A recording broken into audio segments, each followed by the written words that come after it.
വനിതാ സംവരണ ബിൽ നടപ്പാക്കാൻ പുതിയ നിർദ്ദേശവുമായി കേന്ദ്ര സർക്കാർ. വനിതകൾക്ക് 1/3 സീറ്റുകൾ സംവരണം ചെയ്യാനാണ് കേന്ദ്രത്തിന്റെ തീരുമാനം. ഇതിനായി ലോക്സഭാ സീറ്റുകളുടെയും നിയമസഭാ സീറ്റുകളുടെയും എണ്ണം കൂട്ടുകയെന്ന പുതിയ നിർദ്ദേശമാണ് അവതരിപ്പിച്ചിരിക്കുന്നത്.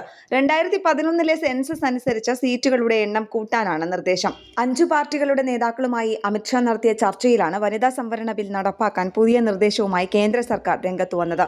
നേരത്തെ പാസാക്കിയ നാരി ശക്തി വന്ദൻ നിയമപ്രകാരം 2026 സെൻസസും ഇതിനുശേഷമുള്ള മണ്ഡല പുനർനിർണയവും അനുസരിച്ച് വനിതാ സംവരണ സീറ്റുകൾ നിശ്ചയിക്കാനായിരുന്നു നിർദ്ദേശം. ഇത്രയും കാലതാമസം ഒഴിവാക്കി 2011 സെൻസസ് പ്രകാരം സംവരണം നടപ്പാക്കാനായി നിയമത്തിൽ ഭേദഗതി കൊണ്ടുവരാനാണ് സർക്കാർ ചർച്ച തുടങ്ങിയത്. പുതിയ നിർദ്ദേശപ്രകാരം ആകെ ലോക്സഭാ സീറ്റുകളുടെ എണ്ണം 541 നിന്നും 816 ഉയരും. ഓരോ സംസ്ഥാനത്തും നിലവിലുള്ളതിന്റെ 50% കൂടി സീറ്റുകൾ കൂട്ടാനാണ് നിർദ്ദേശം.